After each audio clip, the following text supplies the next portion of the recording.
நேத்து நைட் என்ன நடந்திருக்குன்னா, திரும்பியும் விஜய் பார்வதி மைக்க மூடிட்டு பேசியிருக்காங்க. மைக்க மூடிட்டு அசிங்கமா திட்டியிருக்காங்க அப்படின்ற மாதிரி தான் சொல்லணும். எனக்கு புரியல. இன்னும் நீ திருந்தல, வருந்தல, நீ மாறவே மாட்டல அப்படின்ற மாதிரி தான் இருக்கு. எப்படி பார்வதிக்கு இவ்வளோ தைரியம் இருக்குன்னே தெரியலங்க. இவ்வளோ சம்பவம் நடந்து திருப்பி பனிஷ்மெண்ட்லாம் அனுபவிச்சுட்டு பாத்திரம்லாம் கழுவிட்டு உட்காந்து பார்வதியும் கமுருதியும் பேசுறாங்க. ஸோ அப்போ பார்த்தீங்கன்னா திருப்பியும் அசிங்கமா பேசுறதுக்கு மைக்க மூடுறாங்க. அது ரொம்ப கேஷுவலாக மூடுறாங்களா மைக்க. எனக்கு விஜய் சேதுபதி இந்த மாதிரி பண்ற இதுக்கு வந்து பார்த்தீங்கன்னா கம்பல்சரி ரெட் கார்டு கொடுக்கணும் அப்படின்ற மாதிரி நான் சொல்ல. சோஷியல் மீடியா ஃபுல்லாகவே இப்போ அதை தான் பேசிக்கிட்டு இருக்காங்க. இவ்வளோ இதுவாக பண்ணுற பார்வதிக்கு ஏன் ரெட் கார்டு கொடுக்கக்கூடாது? நீங்கள் வந்து பார்த்தீங்கன்னா எப்படி சொல்கிறது, அரகண்டாக நடந்துக்கிட்ட கமுருதினுக்கும் கொடுக்க மாட்டீங்க, ரூல்ஸே மதிக்காத, பிக் பாஸை மதிக்காத, உங்களை மதிக்காத, யாரையுமே மதிக்காத பார்வதிக்கும் கொடுக்க மாட்டீங்க. அப்போ என்னதான் சார் பண்ணுறீங்க? இந்த ஷோ மேலே கொஞ்சமாவது பயம் இருக்கணும் சார். மரியாதை தான் இல்லை, மரியாதை கொடுக்க வேணாம், அதை விட்டு தள்ளுங்க. அட்லீஸ்ட் கொஞ்சமாவது பயமாவது இருக்கணும்ல. அந்த பயமுமே ஒருத்தவங்களுக்கு இல்லை அப்படின்னா அப்போ என்னதான் பண்ணுறது? பிக் பாஸ் இதுக்கு மேலே என்ன பண்ணுவார்? இறங்கி வந்து கொம்பெடுத்து அடிக்கவா செய்வாரு? என் வீக்கெண்ட்ல வர விஜய் சேதுபதி இவர் தாங்க கேட்கணும். இவர் தான் ஹோஸ்ட்னு ஒருத்தர் இருக்காரு. அவர் இறங்கி வந்து பயமுறுத்த முடியாது, அவர் இறங்கி வந்து மிரட்ட முடியாது. அவரால் சில பனிஷ்மெண்ட்ஸ் மட்டும் தான் கொடுக்க முடியும். இந்த வீட்டை விட்டு வெளியே போகணும்னு சொல்றது இதெல்லாம் பயமுறுத்தக்கூடியது ஒரே ஆள் யாரும் பார்த்தீங்கன்னா ஹோஸ்டா இருக்கிற விஜய் சேதுபதி தான். இந்த நாகார்ஜுனா, மோகன்லால் இவங்களெல்லாம் போய் பார்த்தீங்களே அந்த ஷோல, ஜியோ ஹாட் ஸ்டார் ஷோல. ஸோ அவங்க கிட்ட ஏதாவது ஒரு டிப்ஸ் கேட்டிருக்கலாம். எப்படி சார் தைரியமா இருக்கிறது? எப்படி சார் தைரியமா இருக்கிறது நடிக்கவா செய்யறது? எப்படி சார் இந்த மாதிரி வந்து கண்டஸ்டன்ட் வந்து ஹேண்டில் பண்றீங்க? எப்படி இப்படி போல்டா ஹேண்டில் பண்றீங்க அப்படின்ற ஏதோ டிப்ஸாவது கேட்டிருக்கலாமே.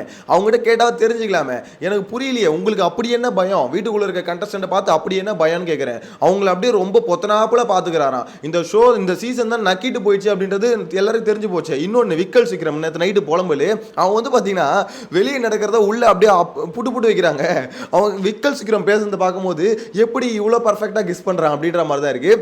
அவர் சொல்கிறார் விக்கல் சீக்கிரமே இந்த மாதிரி இந்த ஷோ வந்து பார்த்தீங்கன்னா ஏதாவது பண்ணி இந்த சீசன் 9 வந்து பார்த்தீங்கன்னா நல்ல பேர் வாங்கிட்டு நான் பார்க்குறேன்.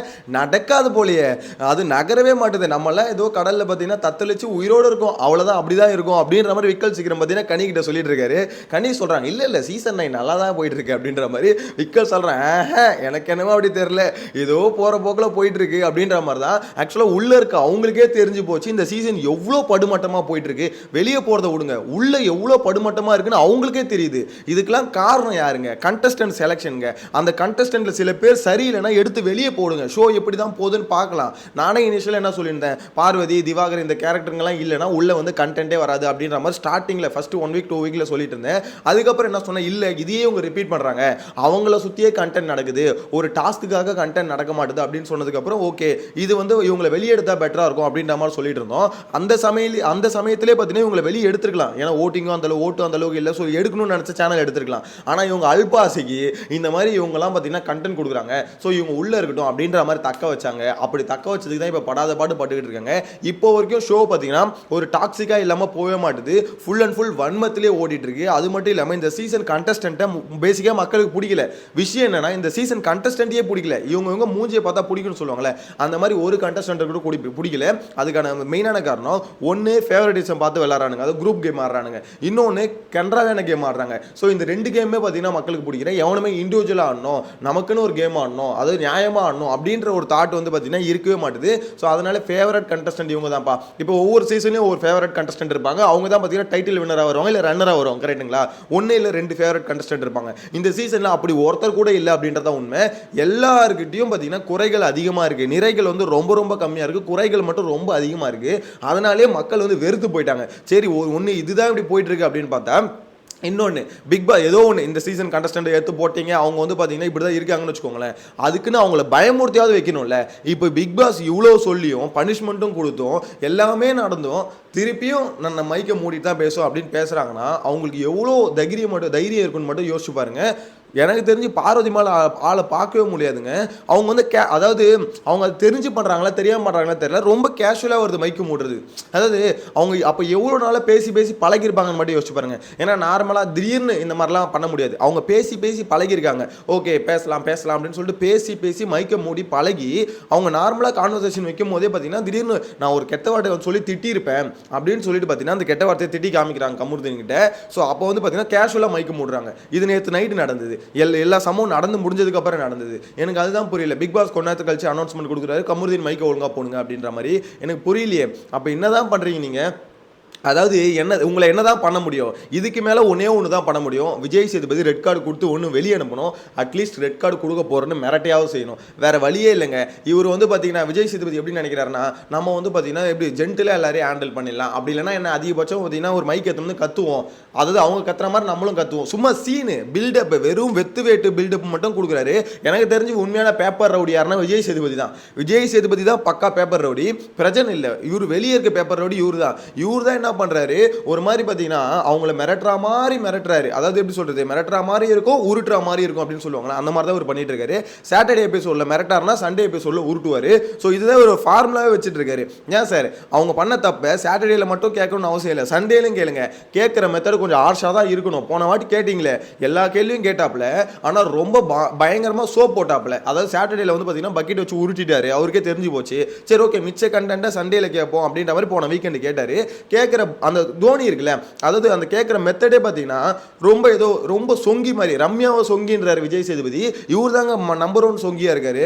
ஏன் வீக்லி 1 டே தான் வரீங்க, வந்து கொஞ்சம் பிரிஸ்காக தான் ஷோ நடத்துங்களேன். அந்த இடத்துல கேட்குற கேள்வி கொஞ்சம் ஆர்ஷாக தான் கேளுங்களேன், வேற வழி இல்லைங்க. நீங்க கேட்டுட்டு தாங்க ஆகணும். இந்த சீசன் வந்து மட்டமாக போகுது, டிஆர்பி இல்லை நக்கிட்டு போகுது அப்படின்றது உங்களுக்கும் தெரியும் எங்களுக்கும் தெரியும். ஸோ இவ்வளோ இருக்குதுன்னா அதுக்கு எனக்கு என்ன பொறுத்தவரை கண்டஸ்டன்ட் ஒரு மெயினான காரணம் நீங்கள் சொல்லுவீங்க. அதை விட ஒரு காரணம் யாருன்னு பார்த்தீங்கன்னா ஹோஸ்ட். எப்படிப்பட்ட கண்டஸ்டன்ட் இருந்தாலும் அடிச்சு வெளியே தோர்த்துங்க, வேற கண்டஸ்ட் உங்களால் எடுக்க முடியாதா? ஏன் யோசிச்சு பாருங்களேன், மொதல் 60 நாள்ல பார்த்தீங்கன்னா 10-15 பேர் வெளியே தூக்குங்க, திருப்பி வயல் கார்டு என்ட்ரி உள்ள விட்டுக்கிட்டே இருங்க. என்ன மாறிட போகுது இப்போ நடக்கிறதுலேருந்து, என்ன மாறிட போகுதுன்னு கேட்குறேன். அட்லீஸ்ட் ஒரு கண்டென்ட்டோட ஒரு ஜானராவது மாறி இருக்குமா? ஒரே ஜானர், ஒரே ஆளுங்கிட்ட இருந்து கண்டென்ட் வந்துகிட்டே இருக்கு, ஒரே ஆளுங்க திருப்பி தப்பு பண்ணிக்கிட்டே இருக்காங்க. இது ஒரு மாதிரி இருக்குங்க. ஆனால் வீட்டுக்குள்ளே மொத்தம் 15 பேர் இருக்கானுங்க. ஆக்சுவலாக எனக்கு என்ன புரியல, வீட்டுக்குள்ளே ஆளுங்க கம்மியாகிட்டு ஒரு சில பேர்கிட்ட இருந்து மட்டும் கண்டென்ட் வந்தால் பரவாயில்ல. 20 பேர் இருக்கும் போது எவ்வளோ யார் கண்டென்ட் கொடுத்தாங்களோ, இப்போ 15 பேர் இருக்கும் போது அதே ஆள் தான் கண்டென்ட் கொடுக்குறாங்க. அப்படின்னா அப்போ மிச்ச பேர்லாம் என்னத்தை பண்ணிட்டு இருக்கு, நல்லா தின்னுட்டு தூங்கிட்டு இருக்கானுங்க அப்படின்றது கிளியராக தெரியுது.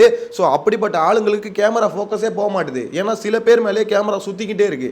இதுதான் இங்கே நடந்துகிட்டு இருக்கு. இதை வந்து விஜய் சேதுபதி அட்ரஸ் பண்ணணும் அப்படின்றதான் பேசிக்கான ஒரு கோரிக்கை. இந்த வாரமாவது ஏதாவது பண்ணுங்க சாமி, ரெட் கார்டு கொடுக்குறதா கொடுத்து வெளியே அனுப்புங்க சாமி. எனக்கு பார்வதி மேலே அவங்கள வெளியே அனுப்பணும் அப்படின்ற இன்டென்ஷன் இல்லை, ஆனால் ரூல்ஸை பதிக்காதவங்கள வெளியே அனுப்பி தான் ஆகணும். அதாவது பிக் பாஸ் வந்து எவ்வளோதான் இறங்கி வந்து சொல்ல முடியும், எவ்வளோதான் இறங்கி வந்து திட்ட முடியும். அவரும் சொல்லிட்டாரு, பல தடவை சொல்லி பார்த்துட்டேன், நீங்கள் மறுபடியும் கேட்குற மாதிரி இல்லை அப்படின்னு.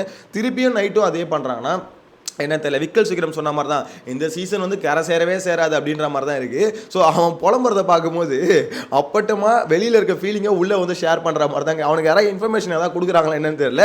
ஆனால் பக்காவாக கெஸ் பண்ணிட்டான், இந்த சீசன் வந்து படுமட்டமாக போகுது. அவன் என்ன சொல்கிறான்னா, அட்லீஸ்ட் ஏதாவது ஒரு வீக்கெண்ட் பிக் பாஸ் நம்மளை பாராட்டிட மாட்டாரா, ஏதாவது ஒரு வீக்கெண்ட் வந்து விஜய் சேதுபதி நம்மளை பாராட்டிட மாட்டாரா பார்க்குறேன், நடக்க மாட்டுது அப்படின்ற மாதிரி தான் சொல்கிறேன். எனக்கு அதை பார்க்கும்போது இப்போ இல்லை, இந்த சீசன் முடிகிற வரைக்கும் கம்பல்சரி நடக்காதுடா. ஏன்னா நீங்கள் அவ்வளோ சூப்பராக பண்ணுறீங்க. விக்கல் சீக்கிரம் கேமிங் சேர்த்து தான் சொல்கிறேன். விக்கல் சீக்கிரமுக்கு கரெக்டான நாலேஜ் இருக்குது, ஓகேங்களா? அடிக்கணும்னு நினச்சி யாராவது அடிக்கலாம். ஆனால் அவன் என்ன பண்ணுறான்னா, பர்டிகுலராக அவனுக்குன்னு பார்த்தீங்கன்னா எதிரிகளை செட் பண்ணி வச்சிருக்கான். பார்வதி, சாண்ட்ரா, இந்த மாதிரி ஆட்களை மட்டும் தான் அடிப்பேன், அவங்ககிட்ட இருக்க ஃப்ளாஸை மட்டும் தான் எடுத்து பேசுவேன். மற்றபடி என்னோட ஃபோக்கஸ் வந்து இந்த பக்கம் அன்புக்கு எங்கள் பக்கம் திருப்பவே மாட்டேன். அவங்களாம் என்னோட கம்ஃபர்ட் ஜோனில் இருக்கும் அப்படின்ற மாதிரி இருக்கும். அப்படி ஒரு கேம் ஆட முடியாது. சபரி பண்ணாலும் தப்பு தான், மூஞ்சிக்கு நேரம் எடுத்து அடின்னு அடிக்கணும், புரியுதுங்களா? அதே மாதிரி பார்த்தீங்கன்னா கனி பண்ணாலும் தப்பு. அப்படி ஆடுற ஒரு கேம் இப்போ அந்த மாதிரி மட்டும் விக்ரம் ஆட முடியும். விக்ரம் கிட்ட அந்த கெப்பாசிட்டி இருக்குது. அப்படி ஆடி இருந்தால் விக்ரமுக்கு எல்லாருமே ஃபயர் விட்ருவோம். கரெக்டாக நம்மளுக்கு என்ன ஆக போகுது, விக்ரமுக்கு ஃபயர் விடாமல் இருந்து. ஸோ விக்ரம் மட்டும் எல்லாரையும் சேர்த்து அடிச்சிருந்தானா, நீ தாண்டா கெத்து, நீ தாண்டா டைட்டில் வின்னர் அப்படின்ற மாதிரி நம்மளும் சொல்லியிருப்போம். அந்த பொட்டன்ஷியல் அந்த அவங்ககிட்ட இருக்குது. ஆனால் என்ன பண்ணுறான், ஃபோக்கஸ் ஒரு இடத்துல வைக்கிறான். அதை மாற்றணும்னா யார் மாற்றணும்? ஹோஸ்ட் தான் மாற்றி விடணும். என்ன விக்ரம் அவங்க மட்டும் இது பண்ணுறீங்க, உங்கள் கம்ஃபர்ட் ஜோனில் இருக்க கனியை கேட்க மாட்டீங்களா, உங்கள் கம்ஃபர்ட் ஜோனில் இருக்க சபரியை கேட்க மாட்டீங்க. அவங்க தப்பே பண்ணுறது இல்லையா? அவங்க பண்ண சின்ன மிஸ்டேக்கும் நீங்கள் ஏன் மறக்கிறீங்க? மற்றவங்க பண்ணுற சின்ன மிஸ்டேக்கும் பெருசாக மாற்றுறீங்க. வியானா பண்ணால் பெருசாக மாற்று, இதெல்லாம் பெருசாக மாற்றுறீங்க.